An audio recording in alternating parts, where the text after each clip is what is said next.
October account was funded, so that's 25K. The November account was funded, and I scaled it up twice, so now it's at 50K. Until you stop self-sabotaging, until you stop overthinking and trying to get rich quick, stop trying to do this, stop trying to do that, that's the only way you're going to progress. The people that were informing me about Forex, they were no stop loss users. That's how you build your account. How do you then go from psychology, working a really rewarding career, into trading? How did that happen? Welcome back, team, to another CTI podcast. Today we are joined by Justin, a trader from over in the United States of America. We had a great chat with him today, discussing his trading strategy, how he found trading, the journey that he's been on. And I think it's a story that most of us really can relate to. So many of these traders that I speak to, they go through the similar trials and tribulations, and it's interesting to see how unified we all are. Justin has shown us that if you work hard and you continue to develop your strategy, you get to a point where you start passing prop firm challenges, making yourself money, and unlocking those doors to a freedom that, may seem like a dream. So let's get stuck into it. Remember to click the link below if you want to find out any more about CTI's funded packages, the challenge package, instant funding, direct funding, any information you need, click the link below to find out more. And as always, make sure you subscribe to the channel. Catch us in the next video. Today, we are joined by Justin Hammond. Is that your official real name, Justin Hammond? Yes, that is my That's first. a very British name, I'd say. Justin Hammond seems like a very British name. I feel like I know a few Justin Hammonds. Well, yeah, my dad was actually born in England. There we go. Hammond's a British surname, definitely. You know Richard Hammond, right? Richard Hammond? No, I've never. I get this a lot when people say all types of Hammond names to me. It actually happens a lot when people just shoot them out. But no, I don't know who Richard Hammond is. Richard Hammond is a famous presenter over in the UK. He presents a program called Top Gear, which I'm sure you guys get over in the States. Sure you did. I think I've heard of that. Yeah, I've seen it. It's a car show. You got to be into cars to get it. Oh, okay. Yeah, fine. So, Justin, you've been trading for how many years? About 6 years. 6 years. 2018. And you come from a very different background. I think a lot of people that are in trading, they come from a lot of finance jobs, insurance jobs, IFA, that sort of thing. Whereas you come from the psychology world, right? Yes. So talk to me a little bit about that. Talk to me about what you've done in the psychology world and how you've ultimately come into trading. So I was a psychology major, went to school for psychology. When I graduated, kind of what I was telling you about before, I moved to Virginia, the Virginia area, not knowing that my co-vice president, because I was co-vice president of the psychology club, was moving literally like around the corner. So I was doing like odd jobs like Instacart, just doing anything to make some money, and that probably got into the behavioral therapy role with the autistic population. And that's been what I've been doing, since 2021. Do you love it? I can imagine it's a really, really rewarding job. It's very rewarding. Yeah. It's very rewarding seeing, the change that you've been making, families, and you're making a real difference, right? Yeah. Yeah. Yeah. And so is it autistic people of all ages? Yes. Yeah. Yes. I deal with, kids, adults, elderly, amazing. It's a wide range. Yeah. I just had a client that was born in 1974, and I was like, hey. Wow, okay, all right. And it was, it's fun, it's different cases, the cases that are different, it just keeps you on your toes. Yeah, absolutely. Because it's such a wide spectrum, if you can excuse the pun, it's such a wide spectrum of a condition, isn't it? So I work, my profession before trading is medical insurance. So I deal with private healthcare. I work for a company where we are a team of salespeople effectively, but we advise and consult people on what would be the right medical insurance for that person. And it's slightly different over in the UK to the rest of the world because we don't really have a full private system. So you're in the States, right? Yes. Yeah. So in America, you have a full private system. You have to have private healthcare. You have to have, you need insurance, otherwise you don't get your bills paid, right? Yeah. Over here, we have what's called the NHS, the National Health Service, and what that pays for is state-paid full healthcare. So on paper, it sounds fantastic. You pay a monthly deduction from your wages each month, and that then pays for healthcare. Problem with it, the waiting lists are huge, the restrictions are massive, You know, you need a knee replacement, hip replacement in the UK, and you can be waiting up to 2-3 years for it. Okay, so it's pretty crazy. Yeah. So I work with private health insurance, which is still quite a luxury item for a lot of people. A lot of people basically don't have to have private health insurance. People are choosing to do it. So we come across a lot of people who are looking for aid and assistance for behavioral issues, autism and things like that. And the care is really lacking generally. I don't know what it's like over where you are, but it's really difficult to get care for these conditions because I think it's still quite widely misunderstood, right? Yeah, and the numbers of autistic people are like rising every year. So it's like a lot of people are on wait lists. Yeah. I can, like, it's so many people that are just on wait lists, and you know, you go in, and the work I do is short term. So I do 2 weeks short term. Yeah. Just to kind of like observe, give recommendations, help out where I can. But the long-term care that, you know, autistic people need, it's very short. Yeah. And very hard to get in. You know, this is a lot of wait lists. Yeah. And it's very hard to get services. Yeah, I can imagine. And, you know, I think you've probably got rising levels now because, well, we can diagnose it easier, right? I think probably 20, 30 years ago, I think a lot of people were probably misdiagnosed, not diagnosed at all. Probably, yeah. Yeah. And so now we're getting better at recognizing it. I reckon, you tell me, we're probably getting better at diagnosing it and treating it, which is great. So you're doing an amazing job. So how do you then go from psychology, working a really rewarding career, into trading? Those two don't seem to fit to me. How did that happen? Yeah, I mean, it's two separate paths. Okay. two very separate paths. Actually, I was introduced. So 2017, I was into network marketing. Yeah. You ever heard of Legal Shield? Legal Shield? No, I don't think I have. Legal services on your phone. I was like the man with that. I mean, it's an executive director. You know, we got an all expense paid Jamaican trip, make a trip, 10K day. Yeah. So making money every day, just recruiting, networking, having events, all that. Like pyramid? I mean, is that pyramid selling, that sort of thing? MLM? That's MLM. MLM, okay, yeah. MLM network marketing is the same thing. It gets a bad rep. It does get a bad rep, yeah. But yeah, so I was doing that for about a year. Okay. Doing that, and then making good money with it. And then they changed the compensation plan. And you know, looking back, it's like, so what? They changed the compensation plan. I was very successful with it. I probably should have just stuck with it. Yeah. But while they were changing the compensation plan, I was introduced to Iron Academy, which was another network marketing type of thing. And it was like, oh, we're selling what's it called? Financial education. You know, that was the whole thing. Like, okay, we're teaching people how to make money, and we're making money on top. So that was like the whole pitch to me. I was like, all right, and I wanted to learn. Yep. So got with IML.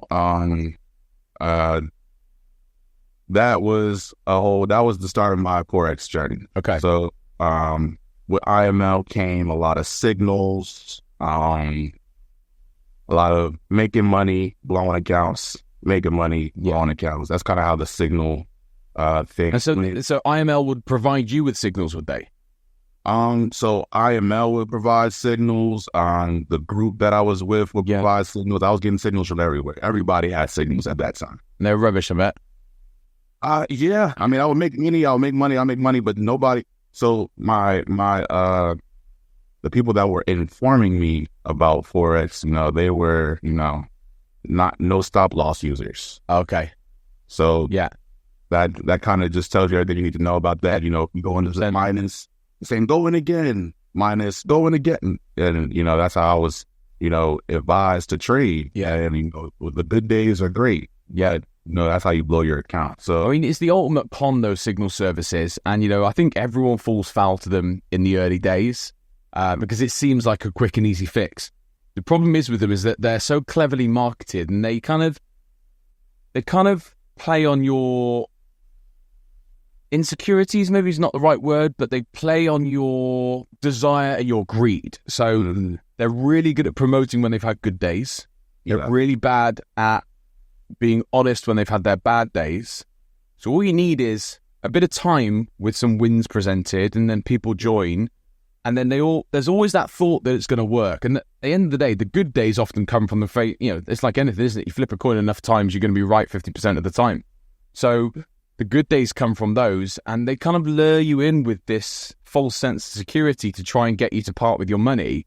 And you're right, these people that are successful traders, they don't need to make $30, $40, $50 a month off you, because they're making thousands and millions, if they're actually good, through trading themselves. I'm always skeptical these days. So all of my education that I do is completely free. I'm like, do you know what? I'm a trader. I make my money trading, and I want to help people learn for free, because I want to genuinely give something back. So everything I do completely for free.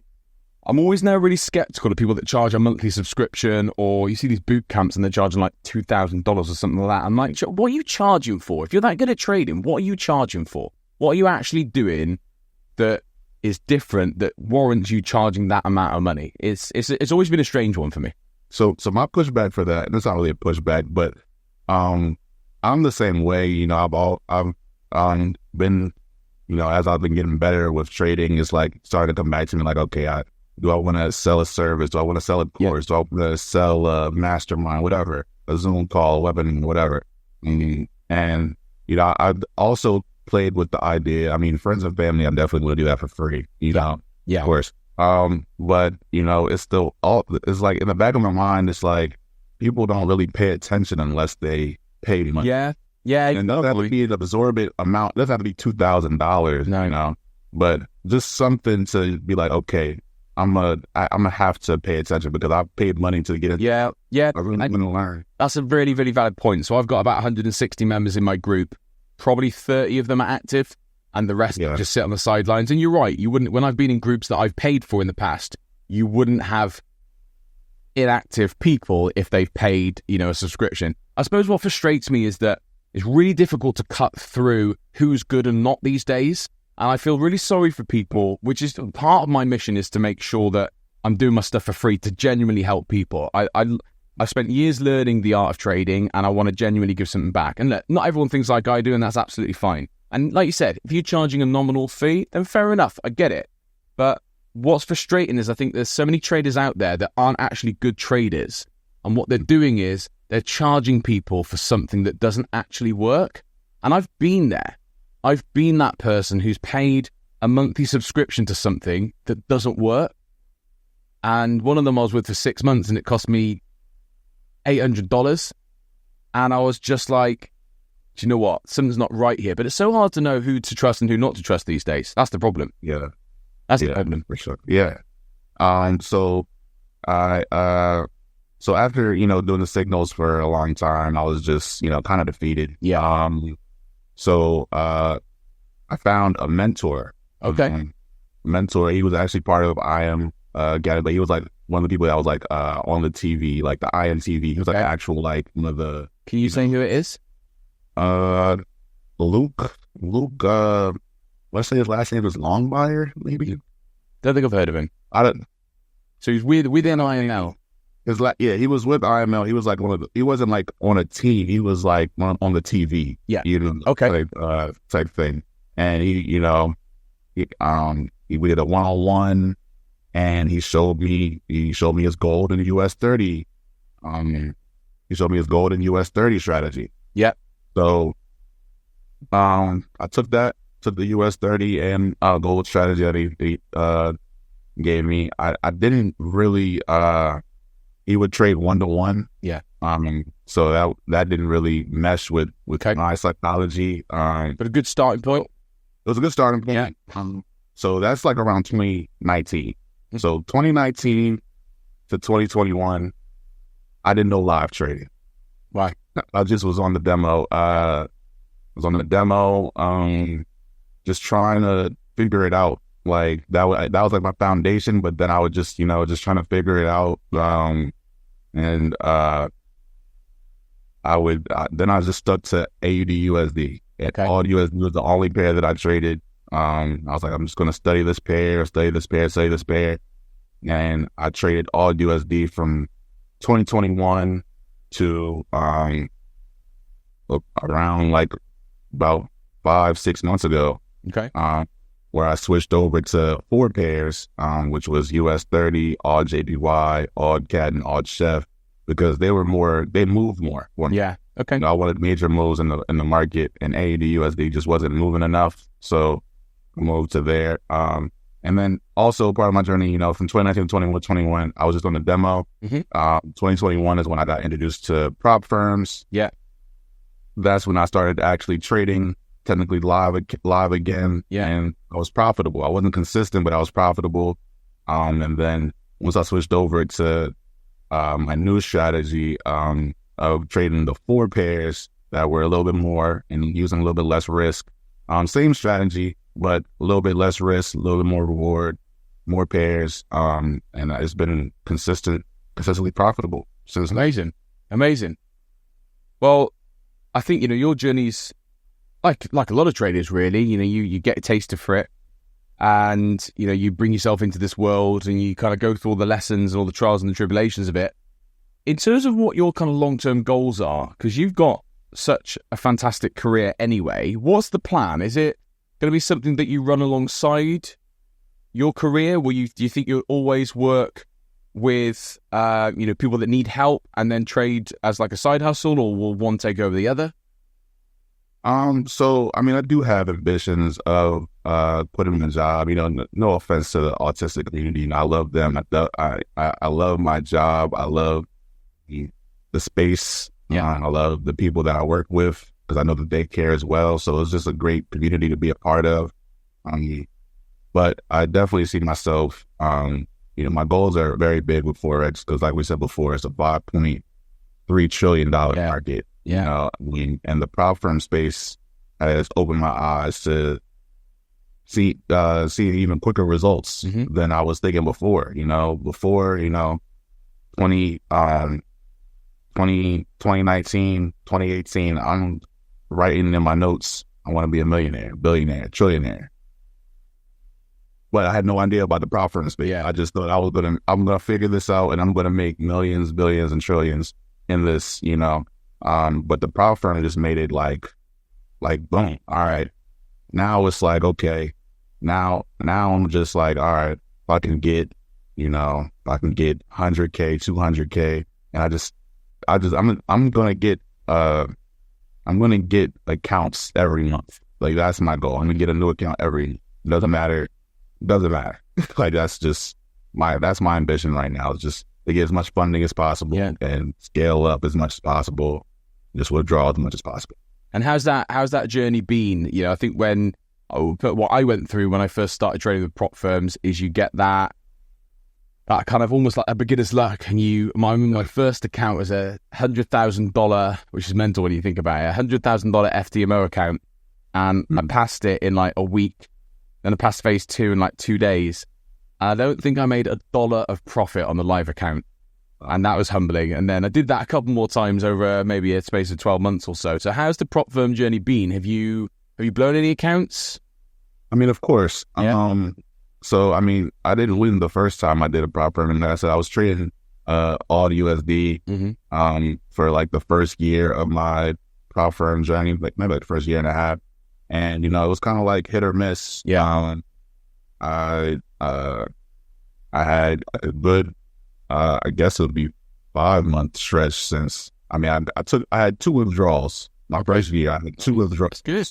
Which was, May and June. Hit it for, was my Forex funds, 20K account.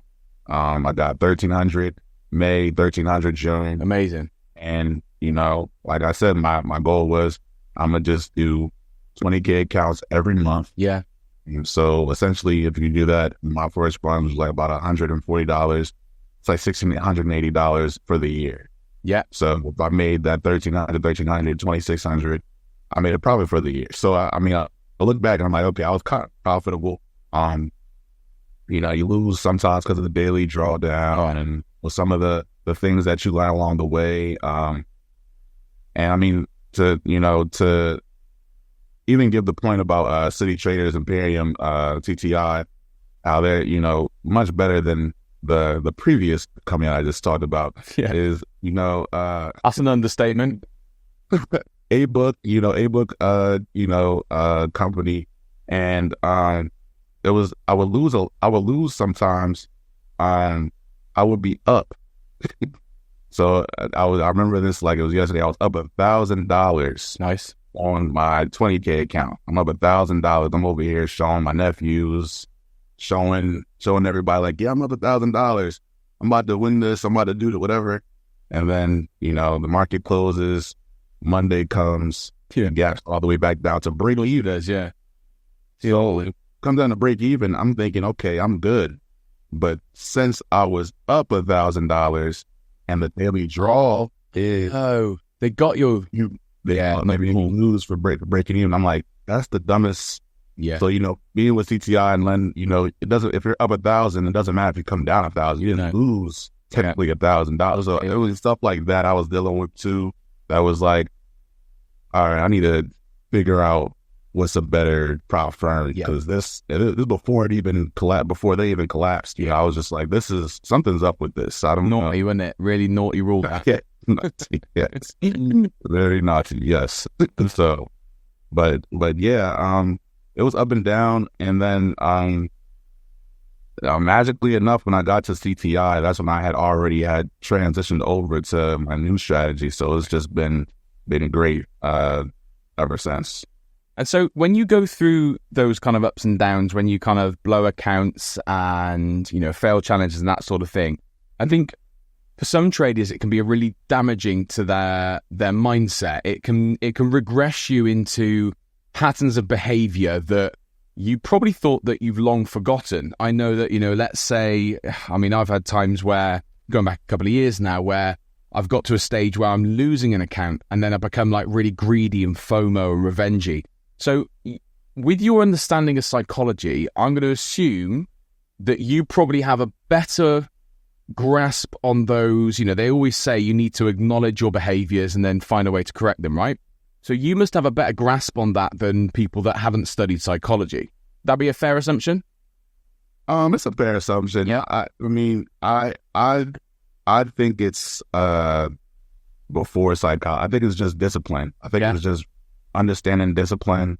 Because I felt the same traps that most traders fall through, where you get emotional, and you revenge trade, you lose a trade. You're like, you know what? I'm gonna just, it's selling now. All right, I'm gonna just sell.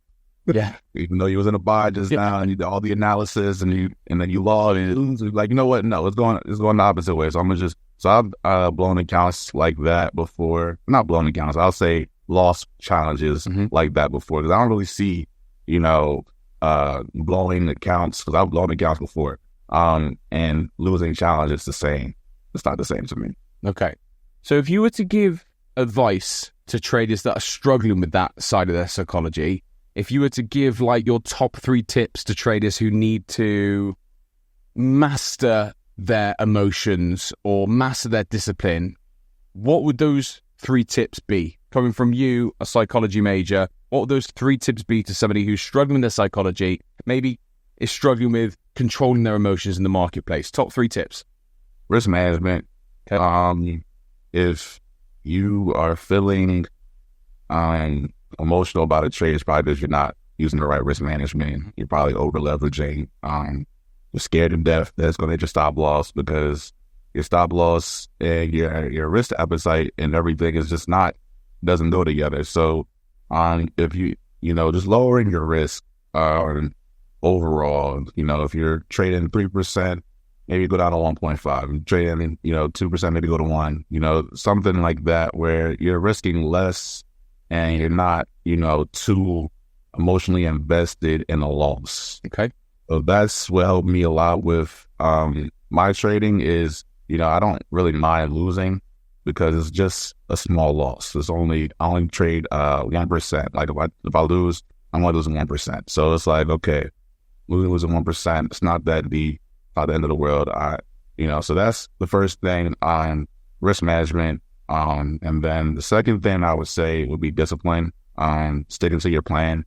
You have a plan for a reason. You back tested your plan. There's a lot of stories, where, that not sticking to your plan, it's humbled me a lot. Well, not even humbled. It's just opened my eyes to,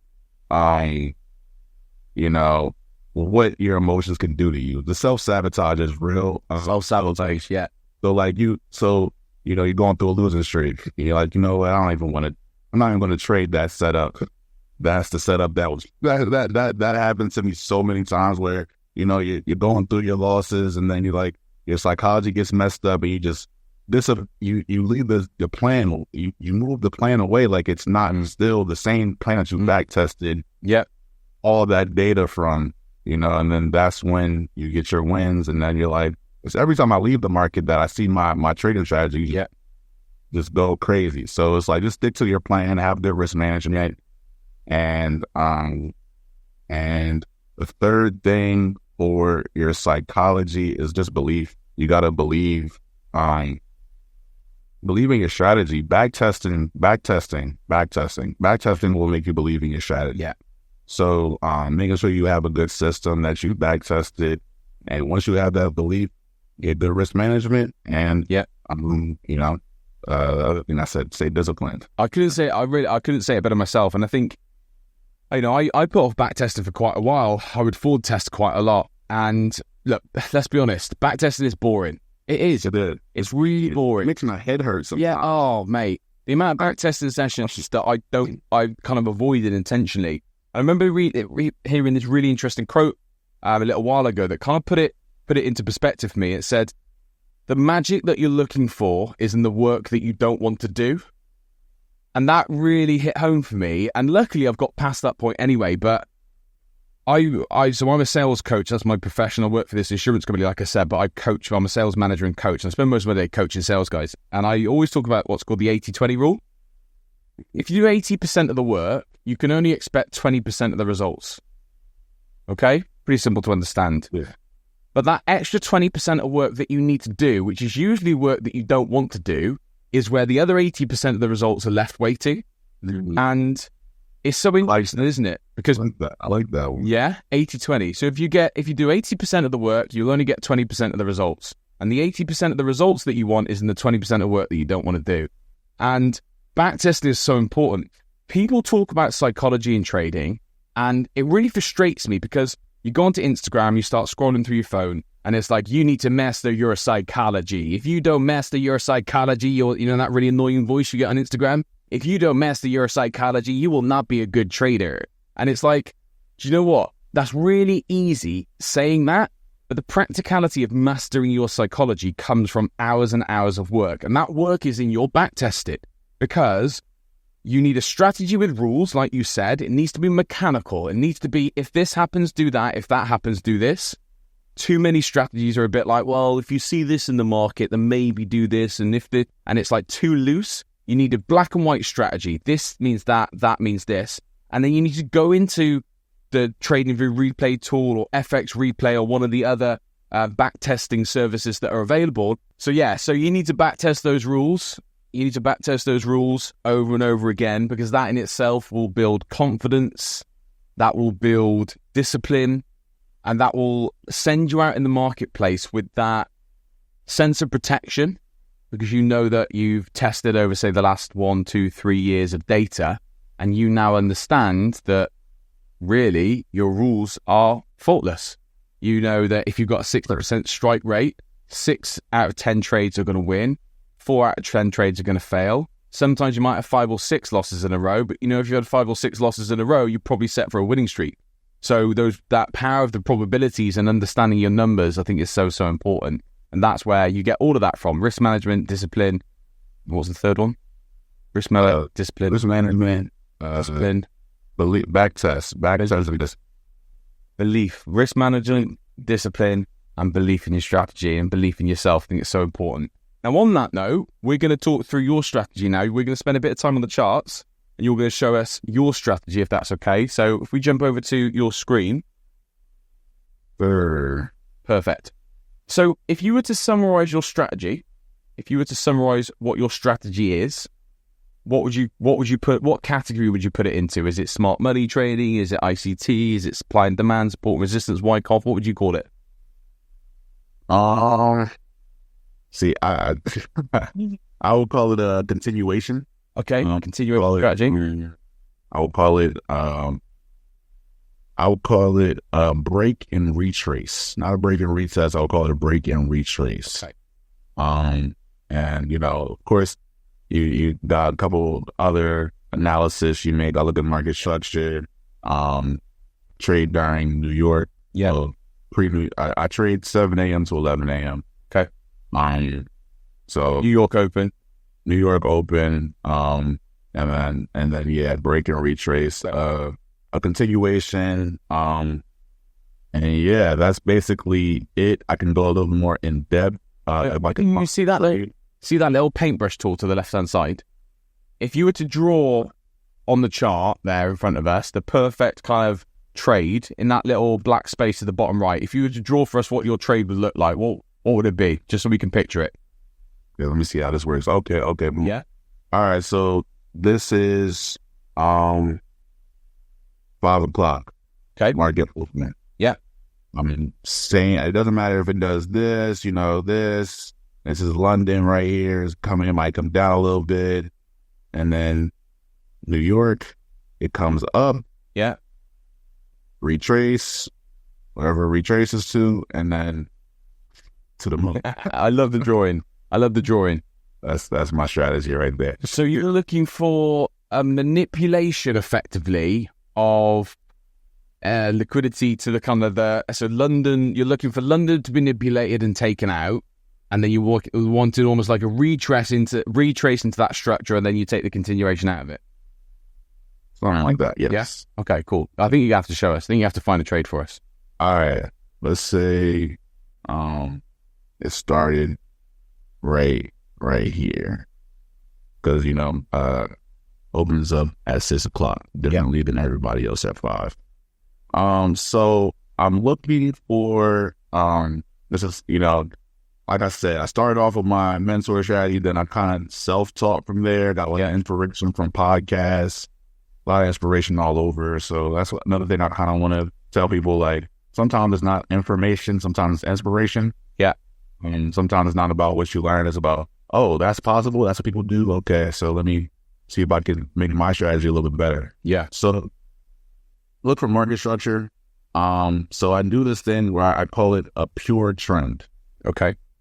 So I'm looking. So I trade at New York. Okay, now I see what this is. Okay, I see what this is. So market opened over here. Mm-hmm. Market opened over here. So that's 4 o'clock away. So you look at the bottom, it's got the time and the date. So just for those of you at home who are watching this and be like, how does this guy not understand TradingView? Some of us don't use TradingView as the bottom line. And Justin over here, he uses MT4 and MT5 primarily to take his trade. So when I spoke to him at the start of the call, I was like, look, I'm going to need to join TradingView. He's a bit like, what? I don't use TradingView. So we are learning TradingView at the same time. But what he uses instead is MT5, which is why it feels a little bit different for him. So along the bottom there, you can see Wednesday, 30th December 23rd. Sorry, 2023, 4 o'clock. That's 4 o'clock your time, I think. Okay. All right. Perfect. So 4 o'clock, this is how, the day starts. It starts down here, comes up. This is Asian session. Yeah. Kind of just does this. So what I'm looking for is the highs and the lows, looking for ceilings and floors. I'm looking for market structure. So it comes up, it makes this ceiling right here. Yeah. I would say this is the low of the day. Okay. This is the high of the day. It comes up, it makes another high. It's still never broke the low of the day. Mm-hmm.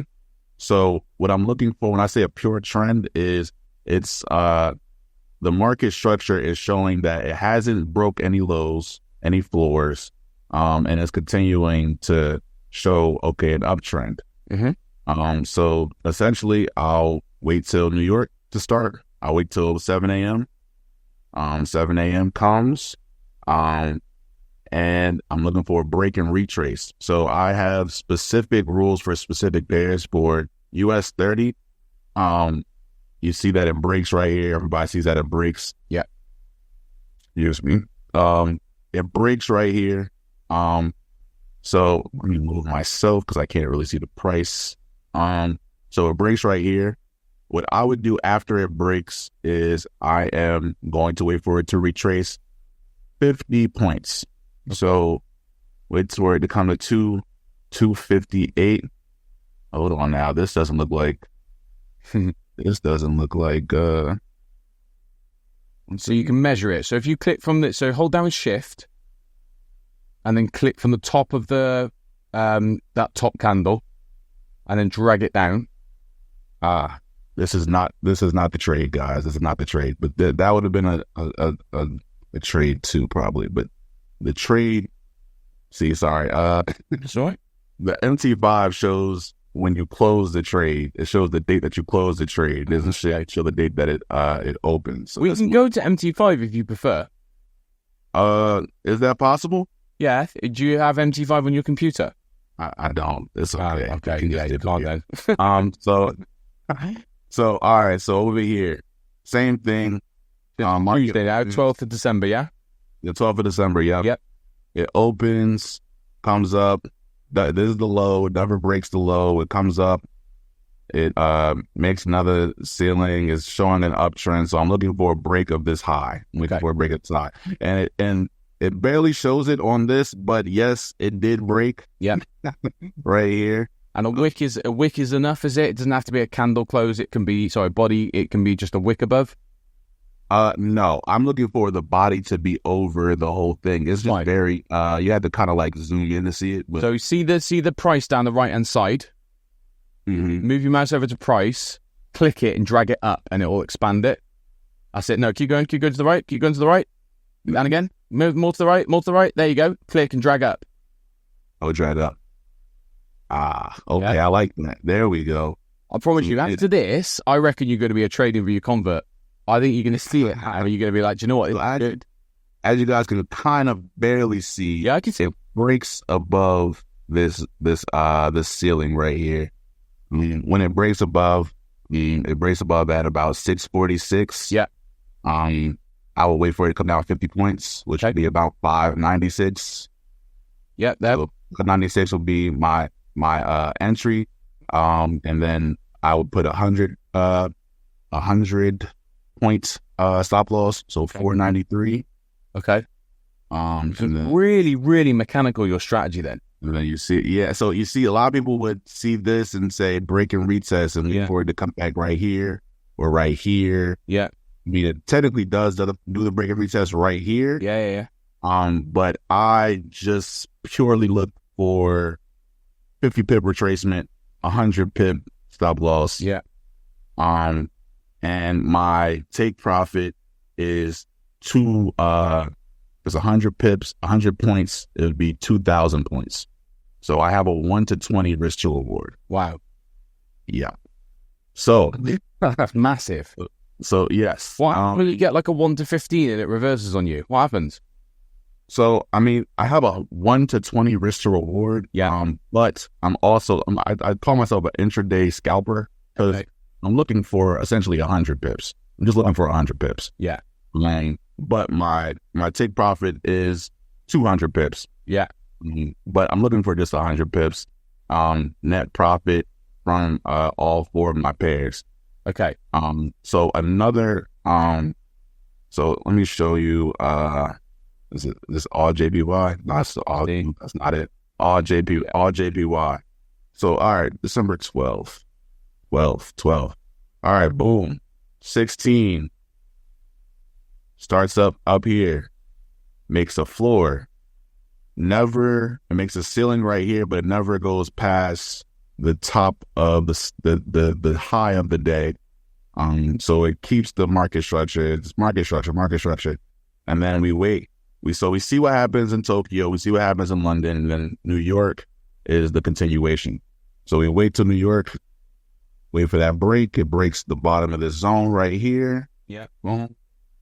And then for all JPY, I wait for it to retrace 10 pips.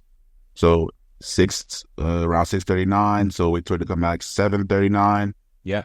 Then I put a 10 pip stop loss, 839. And then it just, 200 pip take profit.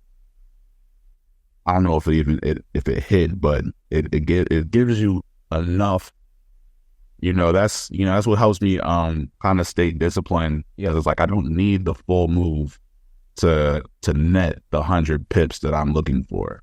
So that's been my whole thing is 100 pips, 100 pips, 100 pips. So let me see if I can give you another odd JPY trade. Because I love this stuff. How do I get up there? That's it. Drag that. That's it. Drag it down. Yep. Trading view. So it closed on December 5th. So it probably, let me see.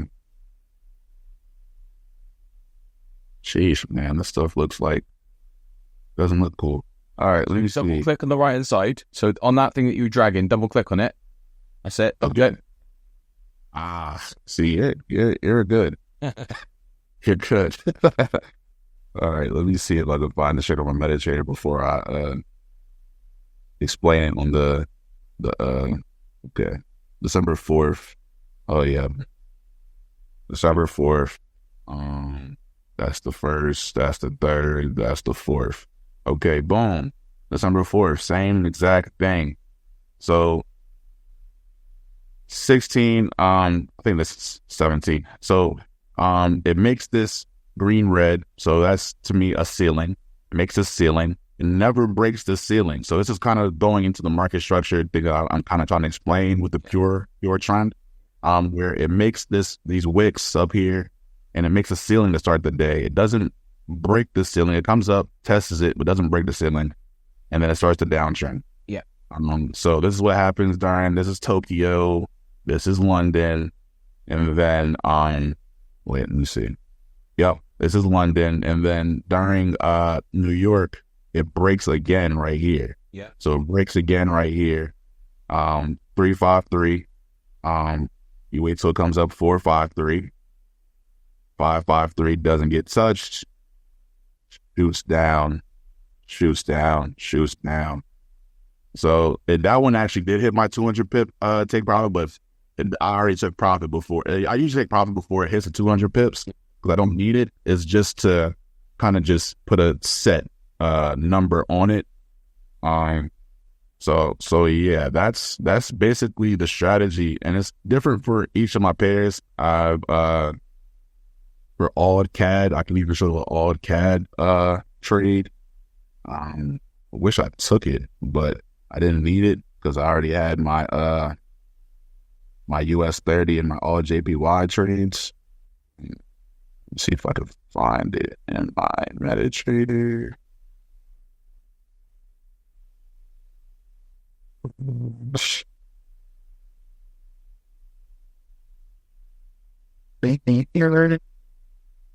But yeah, so, and with all the trades too, I have went on demo to find out how the stop loss will be 1%. So that's another thing too, which I feel like is good for traders to do. If you're really trying to risk 1%, everybody knows that the same lot size you use for all JPY is going to be different from US 30. Yeah. There's going to be different from odd CAD, odd Chef. Everything is going to be different. So I kind of just kept trying to manipulate the lot size to where I got it to be, okay, boom. 10 pips is going to give me 1%. They have calculators for that, right? You're not enough to be a lot. That's why I said that a lot of this stuff, I've been on this journey for a long time, and it was just to a point where I had to not take advice anymore. Yeah. It was to the point where I was just like, I can't listen to anybody about this anymore. I have to figure this out for myself. I'm going to show you something, right? I'm going to jump onto my screen quickly. Let me show you something. Okay. So let's say, for argument's sake, okay, I want to take one of your trades, okay, and I'm going to take it on this one. So this is your time, okay, 1 p.m. your time is, my time is like 7 a.m. your time, I think 8 a.m. Yeah, about 5 hour difference. That would be about 8. Yeah. 1 p.m. 8. So you've got all these tools down the left-hand side, which are really, really handy, okay? Mm. So you've had your break, okay, and then let's say, for argument's sake, I'll retest it. So this is the ruler that I was showing you. So if you hold down shift, you can bring that down. You can literally measure that little number there, 19.9. That's how many pips I've measured out. Oh, wow. Okay. So let's say that's on Euro USD. That's what you need. Okay. So I'm going to take my trade like this. You can use this trade position sizer, which is pretty cool. And then let's say we've got 19 pips down. Okay. So you would double your stop, right? Or do you use it the same stop again? So you had a 19 pip retracement. Okay, 19 pip retracement. Would that then mean then a 19 pip stop? It would be whatever it takes to make it 1%. I usually do 10 pips. That's kind of like my psychology. All my trades are 10 pips. 10 pips stop loss.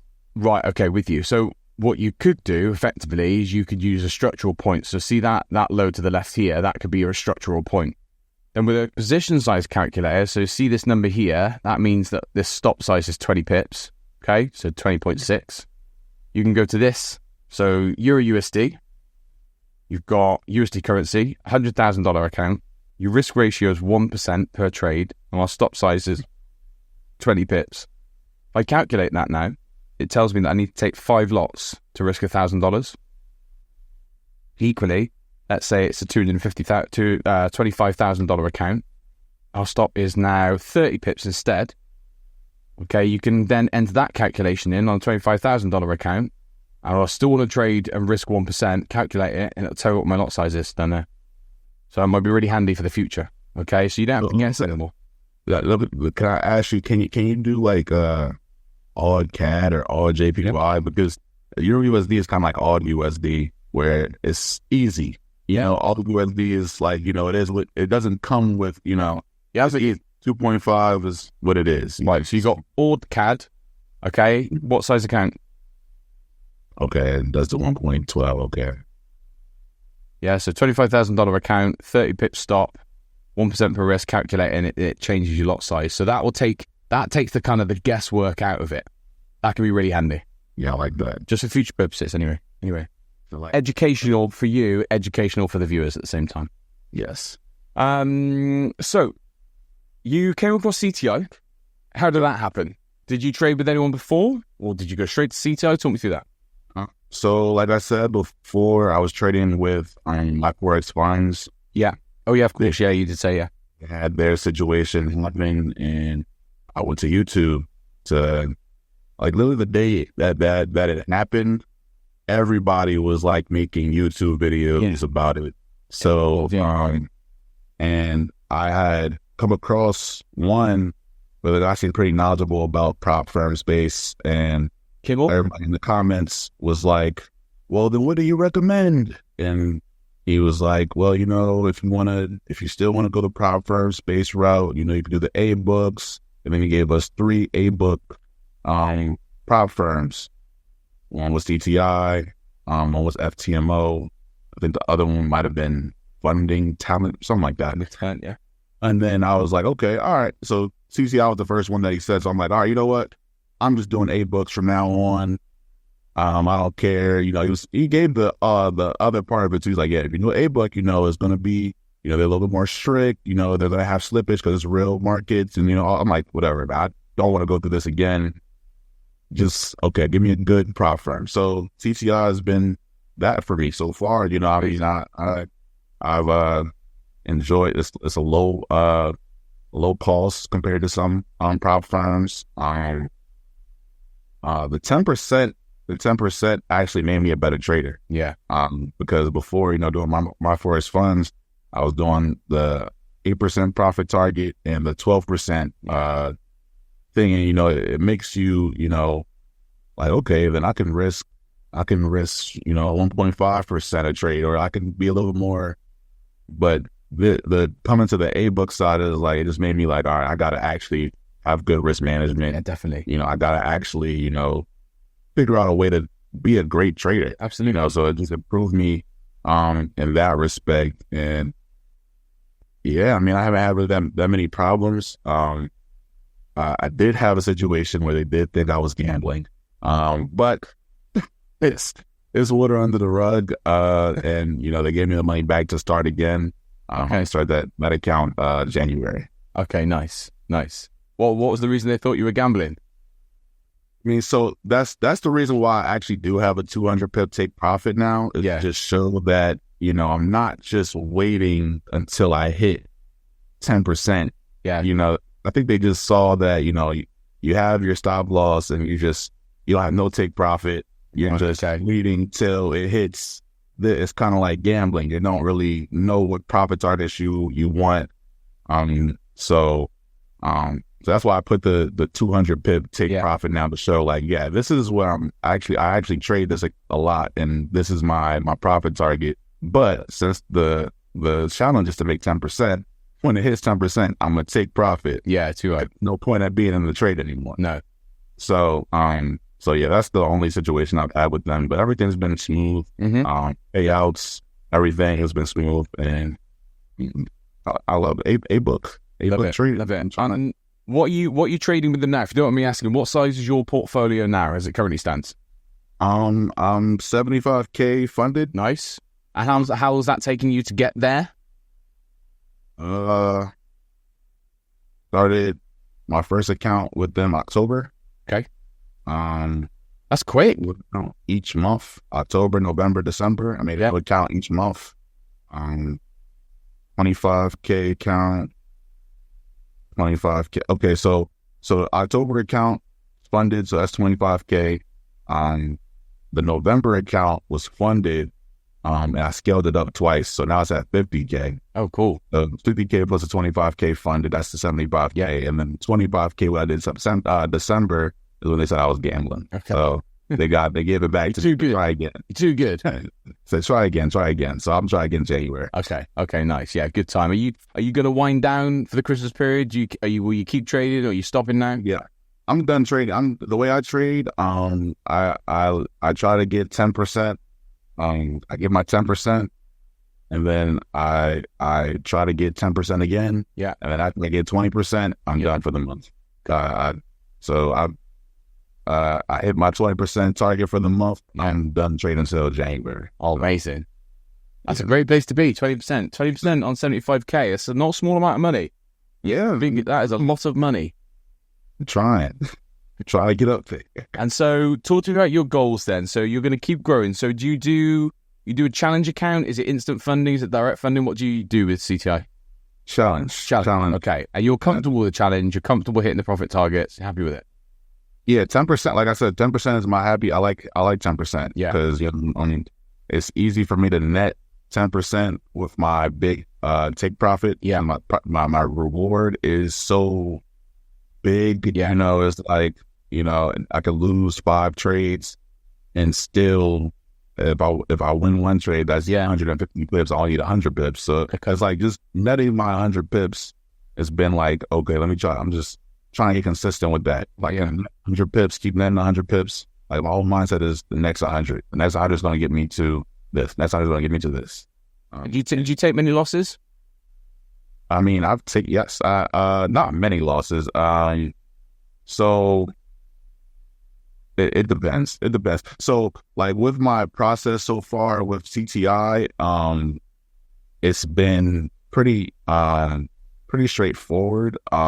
November is when I had a losing streak, but it was after I already made 20%. So I didn't do what I just said I told you I did. Yeah. So so what happened was November I hit the 10%, and then hit another 10%, got my 20%, and then my sister wanted to trade.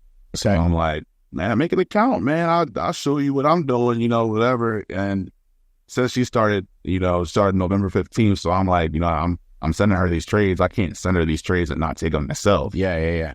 So I'm like, all right, I'm gonna trade too. And we literally lost the first 8 to 9 trades. Wow. But the last trade, brought us back to breaking. Amazing. And then December happened where we hit. So amazing. It's that's why I say the risk management piece is the biggest thing. I don't worry about losing because I'm only risking 1%. 100%. Yeah. It's a 1 to 20 ratio. Yeah. So then I'm really not looking for the 20, I'm looking for 10. So yeah. And that's I think what you said there is about one trade will often cover your losses. I always say you're only ever one good trade away wiping out a week's worth of losses. And that one good trade could make up for, it's a bad mindset to have, to think, well, I need to trade to clear my losses. But one good trade could clear a week's worth of losses. And, if you're trading properly and you're trading proper strategy, you probably won't have setups every single day anyway. You might have maybe one a day. But, with my strategy, I trade one pair, mainly Euro USD, and I might get 2, 3, 4, 5 setups a week, tops. And my worst weeks often was when I've taken 10, 15, 20 trades. And I look back on it and think, do you know what? You've overtraded, and that's really a problem. Well, look, in classic closing fashion in this podcast, we have some questions that I like to ask all of my traders. And they are 3 set questions that I'll go through with you now. I'm just going to load them up. So 3 set questions that I'm going to go through with you. And then I have a question that's been left, which I haven't even read yet, by the last guest we had on the podcast the other day. So, question number 1, what has trading taught you? And I'm not going to give you any other information, because that could be, you can answer that any way that you wish. What has trading taught you? I don't know how deep I want to get. As deep as you can go. As deep as you can go. You can't be used by God until you accept yourself. Okay. So kind of go back with the, believing in yourself, believing in your trading, believing in, it's like until you stop self-sabotaging, until you stop, overthinking and trying to get rich quick, stop trying to do this, stop trying to do that, as long as you accept your strategy, accept yourself, that's the only way you're going to progress. Yep. In anything, if you go into a meeting and you are down on yourself and you don't accept yourself, you're not going to present well. You're not going to present yourself the way that God wants to, use you. So that's kind of what I've learned from trading is you got to, of course, self-development, you got to better yourself, but you also can't get anywhere until you accept yourself, no matter where you're at. You could be at the lowest level, the highest level. If you don't accept yourself, then it's not gonna materialize, because you're gonna keep doing the dumb stuff. Fair. Absolutely fair. The dumb stuff is. All the traders know what the dumb stuff is. Yeah. So. Oh yeah, 100%. I know far too well. Great answer. I love that. Question 2. What would you change about your journey if you could? So I saw that question when you sent it to me. And my first initial was I wouldn't trade anything, because I love where I'm at right now. But if I could trade if I could switch anything, it would be to just, I wish I tapped into, the whole podcast, the whole trading community a little bit more. Because like I said, I started with I Am Academy, and that was the first trading community that I was in, and I was this is not good for me. And I kind of got a negative connotation of, being in the trading group. Yeah. Where I got to learn this on my own, because that's just how I learn, I can't learn when you're telling me this one thing over here, you're telling me this over here, you're telling me that all that they're saying is dumb. And then they're telling me this is the holy grail of this, and that I couldn't do that. But straying away from the community, I lost a lot of inspiration, I would say, because when I got back, and what got me into my strategy that I'm using now, it wasn't information, it was inspiration. I watched a podcast where a guy, was talking about how he made all this money, and that's all it took for me to go on the charts for that same night. The whole night I was back testing. I pulled an all nighter that same night I watched that podcast. No way. And came up with that strategy. So it's sometimes not the information, it's the inspiration. And I wish I kind of stay in that zone where I'm oh no, I'm gonna still watch, podcasts. I'm gonna still watch, people who have webinars and stuff, just to get, maybe I'm not learning, maybe I'm not going to take everything as they say as gospel, but I'm gonna still be inspired and use that fuel to go back into the market. Yeah. So, and I think, you're immersing yourself in the environment is really important as well. If you live, breathe, eat, sleep, trading, then you're probably going to progress it quicker than somebody that doesn't. And there's lots of, you're right, a lot of trading communities get a really bad name because there's lots of bad trading communities out there. I have my own trading community, which you'd be more than welcome to join. And also you got the CTI one as well. And the CTI one is massive. I'm talking there's 17,000 members in there. There's all these different channels and strategies. There's places for you to post your losses, places for you to post your wins. There's a massive wealth of knowledge in that trading community, the CTI one. So I'd highly recommend that one to join. And then you can just kind of, even if you don't partake in the CTI one, because it's so massive, there's so much information there all the time. And of course, you're always more than welcome to join mine as well. Okay, because I'm going to be a little bit biased. I would say mine is one of the good ones as well. But those two, I'd say you're going to get a wealth of knowledge from both. Question number 3. What is wrong with the Forex space? What is wrong with the Forex space? This used to be who's your biggest supporter, but everyone said their wife or their mum, so I changed it. So I think this is more provoking. What is wrong with the Forex space? What do you think the one big problem is with the Forex space?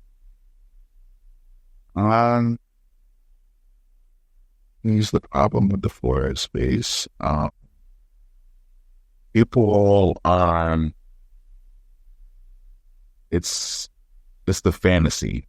Fantasy is it's a problem and it's also good. Yeah.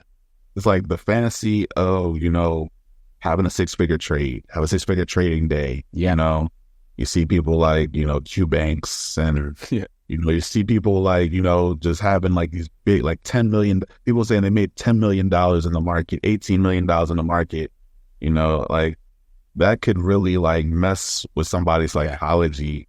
And it's not, but like, and also on the same coin, that type of stuff inspires me.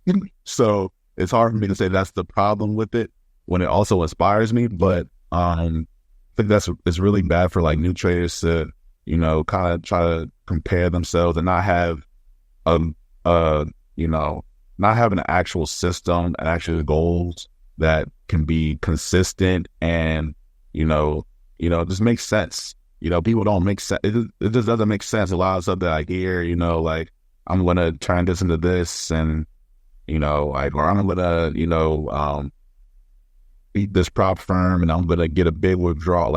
It's like, you got to get the skills, not taking our minds off of the skills and putting it on the fantasy. I feel like is what the biggest problem is. Yeah. Because it's all about skills. You got the skills, you're good. Respect is the word that comes up a lot for me as well. People don't seem to respect Forex for what it is. They don't respect trading for what it is. They don't respect the work that goes into it. They don't see the hours and hours and hours that we spent at the charts learning our trade. They just see, certainly for the Instagram traders, they just see the results. And that would always, even in the early days, make me skeptical. Now, I consider myself an intelligent person, but I've been tricked by some of these things. I've been tricked by some of these marketing campaigns that seem too good to be true. I think the old saying goes, if it does seem too good to be true, then it probably is too good to be true. But I think we can't blame the marketers because they're only one side of it. We've also got to point our fingers at people being stupid. Like, people are stupid. They'll go online and they'll see some kid who's 17, 18 years old sitting in a Lamborghini saying, hey, sign up to my mentorship and you can make 6 figures in 3 months. And it's like, it's just not realistic. Think about it. That 18-year-old kid has not got there himself. Somebody has put him there. Somebody has bought him that Lamborghini. Probably his parents or a company that his parents work for. 9 times out of 10. I'm sure there are some 18-year-old successful millionaire traders. But most of them have been put there to trick you. And so if you're one of those people out there being stupid, thinking that you can make millions of dollars in like 3 months, just don't be stupid, all right? You're part of the problem. You're the reason why those marketers are out there. You're the reason why people put these campaigns out there because you keep falling with it. So stop being stupid. So the marketers, they're bad, but people are stupid too. Yes, it's a double-edged sword. Everybody is, everybody's in on it. It's like, and being part of like I Am Academy where, I see it firsthand. Yeah. People, showing their profits. Yeah. And just knowing like. Never showing their losses. I saw I know the history. Yeah. you're showing these profits, but if you click a little bit over to the right a little bit, go to that history. Yeah. It's so it's easy to, market that type of stuff and make it seem like, you're on top of the world. So I definitely, and I understand people seeing that and wanting to learn from somebody like that. So I can't really put it all the way, because if they don't know what Forex is, and they're getting introduced to it by somebody that's saying that all these wild claims, it's like, okay, you do a little bit of research. Oh, it's the biggest financial market in the world. Maybe they are making millions, so it's like, it's hard to kind of put all of it on the consumer when they might not know, about Forex at all. And that's I'm not fully blaming the consumer. The marketers, they're the bad guys, but I think, I think you need to be sensible out there. You need to think, well, do you know what? If I can pay $100 a month for 3 months, am I going to be making millions of dollars? If I was going to be making millions of dollars in 3 months, probably not going to cost me $99 for a month's worth of subscription. It's just, I think logical thinking is really needed in this world these days. You need to really think about it. And, I remember a saying my dad always used to say that was, if it was that easy, everyone would be doing it. Yep. I got that same speech a lot of times. If it's that easy, everybody. 100%. Got to do the work. I would say just get one mentor. That's it. Yeah. And, I mean, I can only give it from my experience. It was really good that I only had one mentor, and then I didn't really stick to what he was saying, but I took that foundation and just ran with it, Amazing. So I would say don't have multiple, stay away from signals. Yeah. If you know somebody that's trading, just talk to them about it, and then try to just learn as much as you can on your own, just back test. Like that's all you can really do, and just that's it. Get better. The work in. Yeah. Put the work in. Was it Kobe? I think it was Kobe. He used to get up at like 1 a.m. every day or 3 a.m. every day, something like that, and just shoot hoops. And he said if he wants to be the best, he's got to put more work in than anybody else. And he would get up before any other player. He'd get down to the court and he would just shoot and he would just shoot and he would just shoot. That's what made him so great. And it's the same with anything you put your mind to, isn't it? You put the work in and you do more work and you turn up before everyone else, you leave after everyone else, and you put more work in during that time than anyone else, then you're probably putting yourself in a position where you'll be better than everyone else. Simple as that. Imagine what happens to your psychology. Yeah. Kobe, he's going there at 3 a.m. every day and he's seeing that nobody else is doing this. Yeah. Imagine what that does to your psychology. It's kind of like back testing. Like, imagine what that does to your psychology. You keep doing it and you keep seeing results, and like, all right, when it's time, I'm gonna be ready. That's it. And the last question was left for us by Nicky, who I had on the last podcast, and it is, should I say, what does your perfect day look like? Let me start that again. What does your perfect day look like from the moment you wake up to the moment you go to sleep? What is your perfect day? Perfect day. Oh man. It's a perfect day. We're probably on vacation. But I'm assuming that she's talking about trading, so I'll make it a work day. Nicky. I'll assume that he's talking about a work day. So I'll say wake up around 6:30, read a little bit, work out a little bit, just a couple push-ups, nothing crazy, not going to the gym. Just in the house, read a little bit, might do some push-ups, might do some sit-ups. 7 a.m. comes, I see 2 perfect trades. I see US 30 and all JPY. Oh my gosh, they're doing it, and I think about 172. And then I take those trades, and it's instant profit. I don't even know way. I don't have to wait 200 pips. Huh? 200 pips? No, not 200 pips. I just need them. It's my first trade of the month. Okay. Oh, this is perfect day for me, man. The first day of the month. Yeah. First trading day of the month. All JPY goes for 50 pips. Boom. US 30 goes for 500 points. Put those together, I have 100 pips. I have 10% profit. Wow. Close out. It's 11 a.m. I'm done. I've already paid my for the whole month. For the month, we're done. I'm good. And then after that, I'm gonna eat some food. I'm gonna eat good. might play some video games, might shoot some hoops, chill with my girlfriend, might watch some movies, and we just sit back and we're just like, we did it today. We really did it today. Love that. And then that's pretty good. Do you know what I love about that? And I think this says a lot about you. That's a really normal day. Yeah. Some people might even say that's a pretty boring day. And I mean that with the greatest of respects. Yeah. Do you know what that says about you? That says that you're a really happy person. That says that you're actually not that far away from your perfect life already. Your perfect days, probably, by the sounds of it, very similar to most of your days, right? Yeah. And that says a lot about you as a person, as an individual, as a trader. And I think that's the perfect way to wrap this up, because that made me feel all warm and fuzzy inside. I think that's brilliant. I think if you are genuinely happy, when you're genuinely happy and content in your life, you don't want or need for anything other than some freedom and a bit of time and your loved ones. And that couldn't be any better to me. So look, Justin, it's been lovely having you on. I really, really appreciate your time. It's a pleasure. But I'm going to send you the links across those Discords, and hopefully we can connect over the next couple of months, because I'm really interested in seeing how your journey grows and how you develop with CTI, but in trading as a whole. I love your strategy. I love how simple it is.